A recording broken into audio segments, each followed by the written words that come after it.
these kind of circles with rocks, and they used to pile one rock over another, and it was the height of 3 feet tall or 1 meter tall. Okay, that was it. So consider something. The indigenous from this region, ladies and gentlemen, they were nomads, and I think that's the secret why the indigenous, they could prevail here for thousands of years, because these people, they were very adjusted to the conditions of the environment.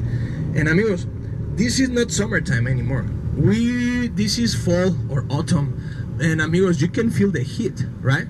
Here in the peninsula, we have basically two seasons. We have winter and we have summer, basically. You don't see anytime the leaves falling down from the trees, or even the spring. We never feel the spring here. You have super hot weather or super windy weather. That's it here.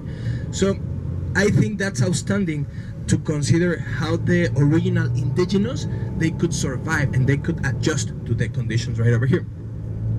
Now, by the time the Jesuits, they came here, they were describing that the South people from the peninsula, known as the Pericues, try to remember that name, folks. Pericues, you spell that Pericues. These Pericu people, they were described as way bigger, way more muscle, and way stronger in comparison with all of the previous Mexican civilizations that I talked to you about before, like the Mayans, the Mexicas, the Zapotecas, the Tlaxcaltecas. The people in here, they were bigger and way stronger. Now, even the women from this region, they were described as amazing athletes.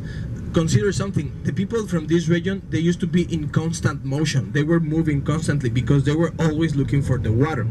So what is interesting about that is that these people, they used to hunt and catch their prey with their own bare hands.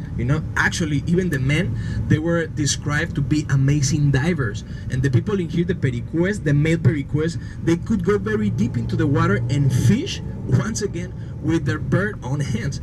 Amigos, if you have ever done or any fishing, and you pull out your rod and you have your fish right there, and you try to catch that, that's hard. Can you imagine that in the water? So these people, honestly, they were amazing, honestly. Unfortunately, all of them, they were annihilated by different diseases such as measles, smallpox, and syphilis. Okay, unfortunately. So with that being said, one of the biggest achievements done by the Jesuits here, it was what the Father Jean Copart, he could do. He was a French priest. Here in the peninsula, we used to have Polish priest, German priest, Spanish priest, Italian priest, German priest. So, and all of them were Jesuits.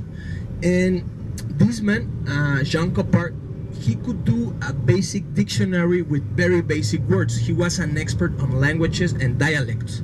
Just for you to know, the difference between a language and a dialect is that a language, it has an alphabet. You can write it down. And a dialect is just verbal expression. That's basically.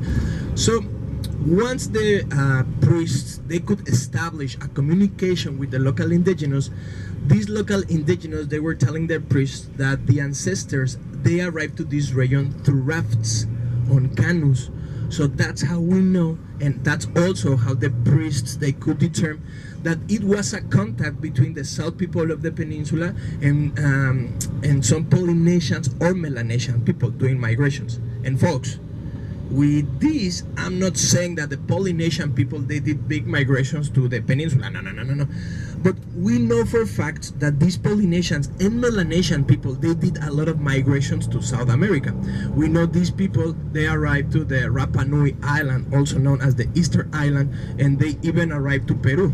So what we believe it happened is that maybe these Polynesians, they were doing a big migration. They faced a very big unexpected storm, and the storm deterred them to this region right over here.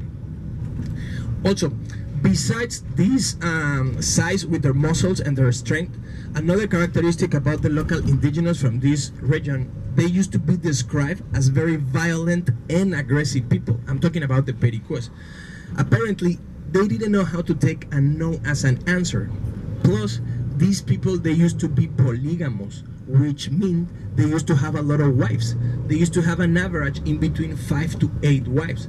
And amigos, that's when the real problem started, because what is one of the main commitments in the Catholic religion? Having only one wife or one husband, right? So the men from this region